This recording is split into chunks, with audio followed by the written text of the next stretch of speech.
¿Qué tal? Buenas noches, gracias por acompañarnos en un nuevo capítulo del último Salva a Todos. Hoy vamos a tratar de, por lo menos en esta aperturita chiquita que voy a hacer, voy a tratar de provocarlo un poco, por lo menos para generar lo mejor de él, ¿no? Que es su exposición de ideas. No es solamente lo que dice el invitado de hoy, sino lo que hace. Lo que lo hace fundamentalmente como una persona de mucha capacidad de producción. No es solamente la palabra que utiliza para decirnos muchas de las cosas que piensa, sino cómo las hace. El diario La Nación, que tiene un punto de coincidencia con el invitado de hoy, él no sé si lo sabe, yo se lo voy a plantear ahora, coincide con el invitado de hoy, el diario La Nación, en un spot publicitario que utilizó para cambiar su formato.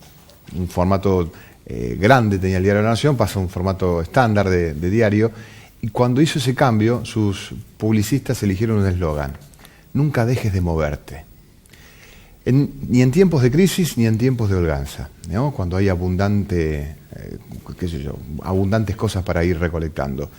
Gustavo Postiglione sigue esos pasos, no deja nunca de moverse. No es lo que dice.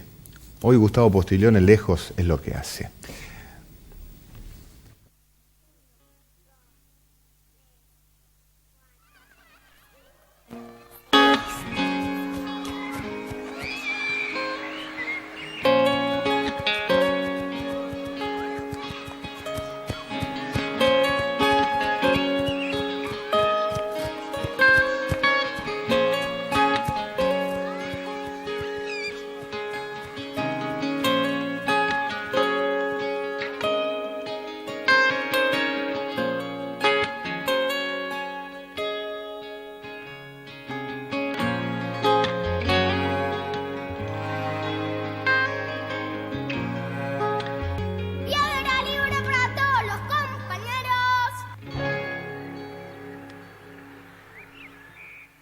Bien, Gustavo Postiglione, buenas noches, ¿cómo te va? ¿Qué tal? ¿Cómo te va? Gracias, gracias por acompañarnos.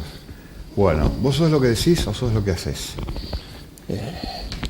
Creo que soy lo que hago, pero después, bueno, a veces tratás de justificar con palabras lo que haces. Explicar, ¿viste? Porque hay mucha gente que en estos tiempos explica lo que hace, o explica cosas, argumenta cosas, habla de muchas cosas, diagnostica muchas cosas.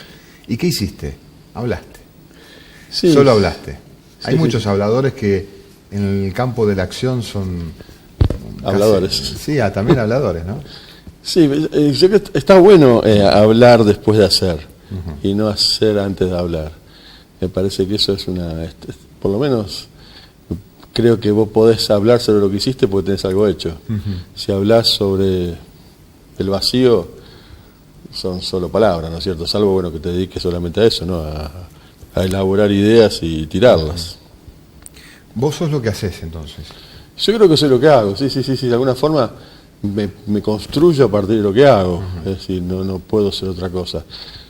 Seguramente hay muchas partes de lo que hago que tienen que ver con el decir también. A veces, bueno, hay cosas que se producen desde la palabra, y también a veces la palabra escrita, ¿no? Entonces... Fui a ver una obra de teatro tuya que estás estrenando en estos días. Se podrá ver todos los viernes en San Martín 771. ¿Cómo se llama el lugar? La Morada. La Morada, digamos, un escenario donde plantea una discusión política sobre la ética política, sobre las prácticas políticas, en donde los textos son tuyos, ¿no? Son míos, sí. Donde vos también decís lo que pensás, ¿no? A través de determinados personajes, sí. ¿No? Sobre la política, sobre los límites. El Presi. El Presi se llama la obra. ¿Por qué el Presi? ¿Por qué la hiciste? Mira, tuvo como una especie de doble recorrido. Por un lado una película, por otro lado una obra, ¿no? Que me está pasando eso últimamente. Se me ocurren ideas que de golpe pueden ir para un lado o para otro. Estaba ensayando con esos actores una obra de teatro que no es esta, es otra. Y de golpe, yo creo que fue un fin de semana que puse a mirar mucha televisión, muchas noticias, leer noticias. Y de golpe la cabeza un poco me estalló de tantas cosas que leía. Y se me ocurrió escribir El Presi como película primero, y le dije a los actores: che, tengo esto, un par de días lo hice. ¿No quieren que lo hagamos? En 3-4 días nos subimos arriba de un auto, en lugar de la película transcurre arriba de un auto, y lo filmamos. Y a la semana ya estábamos pensando cómo eso se transformaba en una obra, ¿no? Y con un espíritu colectivo y creativo, digamos, entre todos. La escribí yo, tanto la obra como la película. Lo que sí, involucré a los actores en cuanto a a embarcarnos en el proyecto. Si, che, ¿les gusta esto? Dejamos hacer lo que estamos haciendo, metemos en esto. Se engancharon todos y dijeron que sí.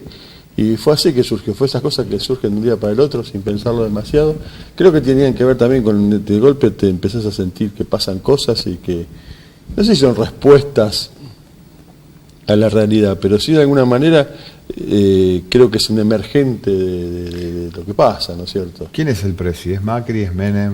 Yo la vi y tiene una mezcla de cualquier poderoso en cualquier lugar del mundo, no solamente de acá, ¿no? Mirá, uno imagina que ese presi puede ser cualquier presidente. Mira, una persona, una distribuidora de películas inglesas que la vio, me decía que le veía rasgos de Temer y de Trump. Y de Trump. Es decir, más lo veía cercano a Trump. Algunos lo ven cercano a Macri también, si querés. Yo creo que hay una cuestión también con el tema de los políticos hoy, los políticos que llegan al poder hoy, que están más embarcados en una especie de cierto conservadurismo o cierto liberalismo. El caso de Trump, una especie de conservadurismo popular. Esos personajes así que son difusos ideológicamente, que bueno, viste, tienen un discurso medio ambiguo. Creo que también por falta de formación política. Creo que todos estos presidentes que asumen ahora son presidentes con poca formación política, entonces dicen una cosa y al rato dicen otra y después dicen que no dijeron lo que dijeron. Y creo que no tiene que ver con la viveza, sino con la ignorancia. Y uno de los actores me decía, bueno, esta obra dice que de alguna manera un estúpido puede ser presidente, ¿no? Es como Chances Gardiner, ¿no? Sí, desde el jardín. Desde el jardín, ¿no? Un jardinero con frases de jardín llega a ser candidato a vicepresidente. Sí. Pero bueno, creo que eso... Lo que pasa es que está tomado con humor. Entonces está tomado con humor la obra y también con cierta negrura, que por momentos, viste, vos decís, ¿y esto qué es? ¿La película cuenta lo mismo que cuenta la obra de teatro? Sí, quizás un poco con más personajes, porque la obra de teatro necesitas concentrar los personajes en menos personas, pero la historia es la misma, es prácticamente la misma historia, quizás con algunos matices y otras cosas más, pero básicamente la misma. Es un tipo que está por asumir al otro día la presidencia y lo que le pasa la noche previa, ¿no?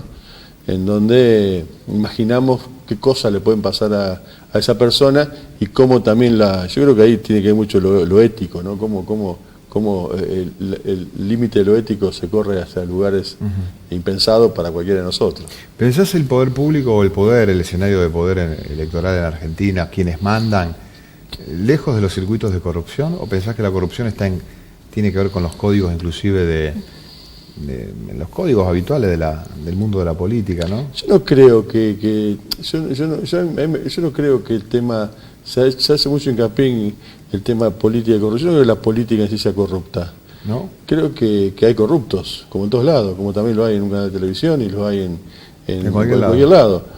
Lo que pasa es que una cosa es robarle, suponete, Alejandro, robarle a una empresa privada, un canal de televisión, algo, tendrá dilemas seguramente con las normativas que regulan esa situación. Y otra cosa es cuando uno es administrador público y como administrador público genera un vínculo ilegal con esos recursos. Sí, pero yo creo que hay que separar, me parece, el discurso de la corrupción como para tener a alguien, digamos, si hubo un corrupto, todos son corruptos. Yo no creo en eso. Yo creo que hay corruptos, no significa que todos sean corruptos, en cualquier partido, en cualquier... Sí. Entonces yo creo que hay que separar un poco la política de Estado, la gestión política, de la corrupción política que puede haber ahí. No creo que haya un gobierno que sea completamente corrupto, ni creo que haya un gobierno que sea completamente ético en todo sentido. Los hay en todos lados. Lo que pasa es que también eso tiene que ver con los sistemas mediáticos, ¿no es cierto? El blindaje de la información o la apertura de la información para algunas cosas y para otras no. Entonces eso te hace que, bueno, que la gente crea que hay cosas que son de una manera y crea que cosas son de otra manera. Y vos sabés que las mentiras siempre están dando vuelta por ahí y vos eso lo conocés perfectamente. Sí, yo hablo, viste, inclusive de cualquier escenario, el actual, el pasado, el que vendrá. El tipo que administra recursos públicos, que entre comillas parecieran que no es de nadie, que no tienen dueño, que es de un Estado que a veces no le reclama y hace con ese recurso lo que discrecionalmente le parece. Sí, yo creo que lo que hay que analizar a veces es el resultado de las políticas, por un lado. ¿Qué pasa con las políticas de los gobiernos? ¿Cuáles son los resultados? Y después, bueno, ver si hubo corrupto o no hubo corrupto, que es otro tema, ¿no es cierto? Parece que hay que diferenciar la política de Estado, la política del gobierno, por un lado, y después si en esa política o no hubo corrupto y de qué manera eso incidió en la política. Entonces, pero como a veces se mezcla todo, entonces se dice, bueno, si uno robó, quiere decir que todos robaron, y si ese robó, quiere decir que no se hizo política, o no se hizo gestión. Y yo creo que eso es muy relativo. Imagínate cuántos funcionarios hay es como cuando pasó lo de Cromañón, ¿no? Es decir, que Ibarra fue la cabeza de Turco. Si Ibarra esa noche iba, se arremangaba las mangas y sacaba pibe dentro de Cromañón, no lo volteaban. Macri aprovechó eso para voltearlo. Entonces, ¿y por qué no echaron a la intendenta cuando se cayó el edificio de Litoral, que explotó Litoral Gas? Quizás porque estuvieron atentos políticamente a dar respuesta en ese momento, pero era más o menos parecido. Digamos, ¿quién se hace cargo de esas cuestiones que tienen que ver con la protección del Estado a los ciudadanos ante un hecho como un privado explote un edificio o haga mierda un boliche? Entonces como que se confunden esos términos, ¿cierto? ¿Es tan culpable Ibarra de eso o es culpable el sistema, ¿no es cierto? Entonces digo, obviamente que tiene responsabilidad, pero creo que a veces como que la misma política o lo mismo mediático transforman en villanos o en héroes no siempre a lo que tienen que ser, ¿viste? ¿Te gusta que te digan que sos un artista? Sí, me gusta. Y creo, ¿Es tu lugar, digamos? Soy a mí me gustaría considerarme un artista, digamos. A veces uno dice, no me quiero considerar, pero yo laburo de esto, digamos. Entonces, es arte. Después sí, habría que ver si lo que uno hace es arte o no. Digamos. Y si tu arte le gusta a la gente o no. No, pero yo hace un tiempo que ya que ya no me preocupa. Si gusta o no. Digamos, yo sé que a vos te puede gustar lo que hago o no te puede gustar lo que hago. Y si te gusta, tenés razón, y si no te gusta también tenés razón. Creo que en eso la mirada subjetiva es tan interesante que yo puedo decir que a mí me gusta lo que pasa en ese televisor y a otros no le gusta y los dos tenemos razón en relación a lo que vemos. Me parece que en eso hay la carga subjetiva la tenés que entender. Bueno, nosotros te conocimos como cineasta, digamos, realizador cinematográfico, productor audiovisual, digamos, realizador audiovisual también en otros formatos, no solamente para cine. ¿Actuaste alguna vez? Actué, sí, actué. ¿Actuaste con línea, con diálogo? Sí, actué en una miniserie que hicimos hace ya bastante, en 2010-2011, se llamó La nieta de Gardel, y hice un personaje, y con texto, todo, me animé. Eso sí, me lo pensé para mí todo, me animé. No lo hice bien, obviamente, pero me animé, quería hacerlo. Bueno, actuaste.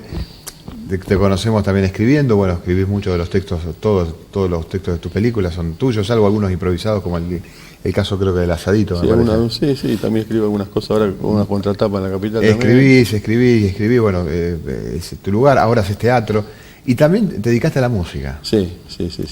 ¿Seguís con la música? Sigo la música, ya tengo... ¿Gastás plata con música? ¿Gastás plata con música? Es decir, compraste instrumentos... Yo tengo más guitarras que cámaras. Más guitarras que cámaras. Es un título. Con Postilione tengo más guitarras que cámaras. Pero una satisfacción también. Es como que son esos lugares que son como una especie de inversión anímica y aparte productiva, porque terminé haciendo también cosas que se incorporaron a otras, desde música de una obra, de una película, hasta estamos preparando armar un disco. Y en el Prezi metés un poquito, me parece, ¿no? Al final. En el Prezi hay, sí, la música que se escucha es mía, sí. Mira cómo la reconoces. Sí. Pero son como especie, creo que en determinado momento de la vida te tienen que empezar a dar gustos y que no te importe demasiado lo que dicen los demás también, ¿no? Porque si uno se pone en los pluritos y yo me pongo a hacer esto ahora, sí. ¿Cuándo te dejaron de doler las críticas de los otros? No hace tanto, no hace tanto. Es más, como me preparé, estuve como unos años preparándome para eso. ¿Hiciste análisis, algo para eso? Algo sí, pero también un poco pensando... Que salga en el diario, por ejemplo, ahora una crítica de la obra de teatro... Que me mate. Destrozándote. Y es probable, digamos.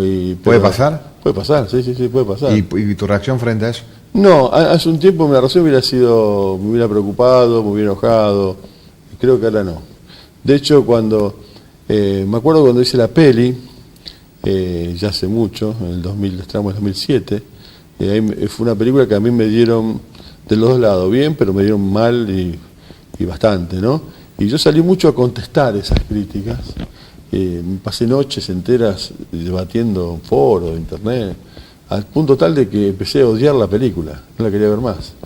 Y después, justo como 2 años sin ver la película, y hasta que un día me la volví a ver por una vez hacía una muestra de mis películas. Yo dije, no estaba tan mal esto, ¿por qué me enojé tanto? Y después con el tiempo, antes de estrenar la película anterior, Brisas de helada, dije, bueno, yo tengo que llegar a estrenar esa película sabiendo que va a haber gente que le va a gustar y gente que no le va a gustar. Y no tengo por qué ponerme mal por el no, porque forma parte de lo que tiene que ser. Y me la banqué. Tuvo buenas críticas, por suerte, bastante, pero también tuvo las malas, como siempre. Inevitable que tenga malas críticas, que haces algo y tenga buenas críticas. Eso siempre sucede, digamos, no es que no sucede. Entonces, como que tenés que saber que eso es así. Entonces, cuanto más te expones, más recibís. Como artista, ¿qué sería tu ideal ciertamente inalcanzable o una misión imposible?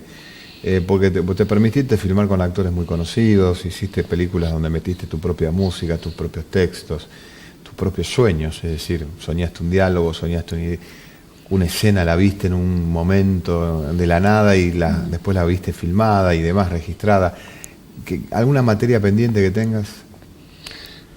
Y seguramente muchas. Creo que en términos de películas, por ejemplo, hacer alguna vez el tema de a veces la llegada a las películas, ¿no? Es decir, bueno, cómo poder hacer una película que efectivamente tenga un recorrido y una instancia de impacto, quizás que si bien yo he tenido suerte con muchas películas que se han transformado en algunos films que se pasan por televisión todos los años y ese tipo de cosas, pero a veces es como que parece que siempre hace falta un paso más, digamos. Es como que yo no me conformo con lo que hago. De hecho, mismo la obra que vos viste la semana pasada, que la segunda función es el viernes que viene, yo ya le encontré cosas que para el viernes ya las cambio, porque ya no me gustaron. Y me estafaste a mí, entonces, porque me dejaste afuera de los cambios. Bueno, pero vos podés ir, yo te invito dentro de un mes que vengas a ver los cambios. No, dale, muy buena la obra. Pero creo que en esta idea del ser artista,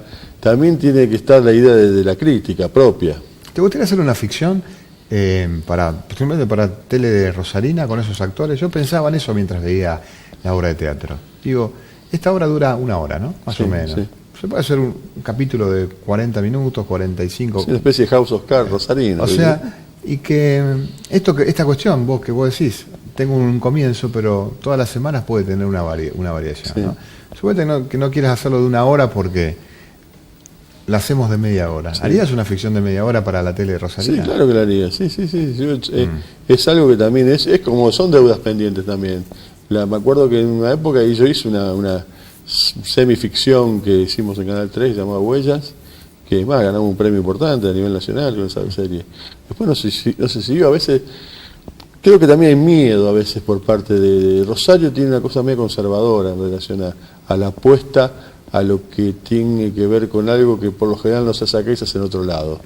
Entonces es como que hacer ficción significa invertir, porque tenés que invertir más que en un programa, llamémoslo periodístico, donde tenés recursos más acotados porque tenés menos gente, quizás en el cine tenés, o en la ficción mejor dicho, tenés actores, tenés una cantidad de técnicos que no tenés en otro tipo de programa,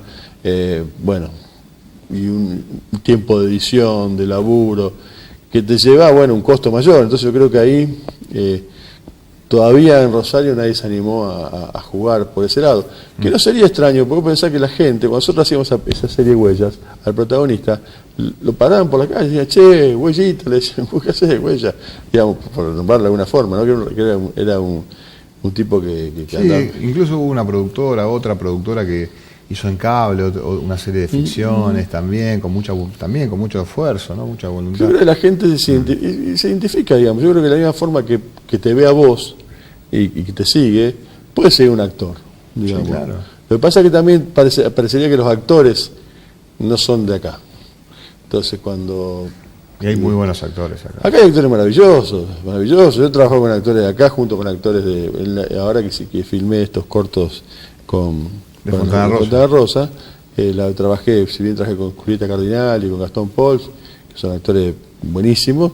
También trabajé en ese mismo corto, trabajan en un papel un poco más chico, el que hace el presidente, Jorge Ferrucci, Celia Ferrero, la otra actriz que también trabaja en Brisas de Helada. Son grandes actores y no es diferente, digamos, ¿cuál es la diferencia? La diferencia es el recorrido de experiencia, ¿no es cierto? Una persona que ha trabajado mucho tiempo en la televisión, una tira, en una cantidad de películas, hay diferencia, llamémoslo, de tiempo del laburo, pero en el momento del talento, eso, viste... En la cancha... Y cuando vos podés empatar las cosas, ¿no es cierto? A lo mejor necesitas más trabajo con uno y menos trabajo con otro, pero se puede, digamos, no es imposible. Gustavo, ¿en qué gastás la plata? ¿En qué gastas la plata? Sí, vamos a ver si se voy a enumerarlo. A veces le gasto en muchas cosas. ¿En qué gastas tu dinero? Bueno... Porque yo soy de los que piensa, además, a lo mejor con un gesto erróneo, que uno es lo que dice, uno es lo que hace, uno es lo que sueña, uno es lo que hizo, fundamentalmente también el pasado, y uno es lo que compra. Y perversamente lo digo porque vivimos en una sociedad de consumo donde está todo arrojado. ¿Viste? Bueno, discos de vinilo, compro vinilos en la medida que puedo. Me equipo con cosas que me gustan, desde un teléfono que me gusta hasta... me compré un dron el otro día. Un dron. El tema de las guitarras, guitarras, por ejemplo, ese tipo de cosas. Me gusta también, me gusta comer. ¿Te gusta comer? Entonces, me gusta comer y a veces me gusta comer, no por el hecho de comer en cantidad, pero me dame lujos de poder comer lo que quiero. Por ejemplo, sushi. Carísimo sushi. Sí, pero viste las cosas uno. Sí. Me gusta también disfrutar, digamos, de ver cosas. ¿Compras pilcha? ¿Te compras ropa vos? Sí, pero no tanto. ¿O te compra otra persona? No, yo compro, pero compro cuando ya veo que ya estoy medio como en el límite, ¿viste? Hay momentos donde sí compro. Yo digo, ¿y te compras acá o te vas a comprar a otro lado? No, trato de comprar acá. A ver, si tengo algún canje también que me tengo. Ah, ¿tenés canje de ropa? Sí. Ah, muy bien. Como es, pero... Y sí, también me gusta, por ejemplo, a mis hijos poder comprarle cosas, digamos, que es una cosa que si puedo ayudar, colaborar con eso también. ¿Cuántos hijos tenés? Tengo 3. 3 hijos. 3 hijos. ¿Estás en pareja? No. ¿Tenés muchas ex? Sí, tengo varias ex, sí. ¿Que las ves? Sí. ¿A cuántas ex ves? Por semana, por ejemplo, una semana, 7 días. Y bueno, por ejemplo, a las ex de mis hijos, a las ex que tengo como... o sea, las madres de tus hijos. A las madres de mis hijos. ¿Cuántas madres de tus hijos tenés? 2. 2 madres. ¿Las ves toda la semana? Y las veo seguido, sí, bueno, de hecho a una la veo siempre seguido porque tengo un chico más chico que nos vemos seguido, aparte trabajamos juntos. Ah, mira. Y a la otra ex, la madre de mi hijo más grande, la veo seguido, no sé si toda la semana, pero la veo seguido. Pero sí, yo creo que por suerte he logrado tener a esta altura una buena relación con así, familia, ex familia, pero también sí, como que no soy de gastar en el sentido de gastar en cosas. Pero ya me definiste tu esquema, ¿no? Compras vinilos, equipos, un dron, las guitarras, alimento y cosas para tus hijos, ¿no? Eso, bueno, también te definen en tus afectos. ¿Libros? ¿Compras libros o te regalan? Muchísimos libros, ahí sí. Compro más libros de los que leo. Soy un enfermo, soy compulsivo comprador de libros. Tenedor de libros. Sí, o sea, ¿te gusta tener libros que a veces a lo mejor no te atrapan tanto? Compulsivo, y si querés, gadgets de este tipo de cosas que tengan que ver con la computadora, con, digamos, qué sé yo, cuestiones vinculadas al sonido, ponerle desde un teclado MIDI hasta un aparatito para hacer cosas, digamos, estoy como en eso. Encuentro en Mercado Libre, en eBay, algo que me gusta y tanto de esas cosas de estar, digamos... eBay. Como buscar cosas, ¿viste? No sé, este en el momento me lo voy a comprar, ¿viste? Esta cosa, bueno, yo tengo bandeja de disco y todo, por ejemplo, por ejemplo, que ya lo tengo visto en algún momento, voy a comprar uno de estos. Bueno, yo voy a encenderlo. Dale. Y en esos 30 a 40 segundos que vamos a escuchar este tema que vos elegiste, tenés una página en blanco ahí. Ajá. Escribí lo que quieras, parte de algún texto que te guste, lo que tengas ganas de escribir, ¿eh? Dale.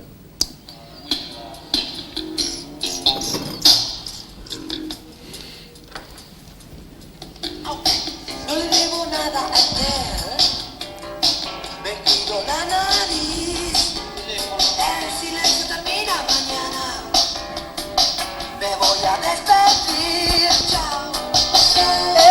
sueño que yo soñé, la eternidad es la dulce fe de que sigas conmigo por siempre por aquí. Y cuando encuentro un amigo, no tengo que buscar. Y voy al supermercado, buscando cada más. El sueño que yo soñé, la humanidad, después no tenía razón, la paz hay que tomar. Estoy viviendo aquí en este mundo abandonado, y la clase la renta. No, ¿a quién?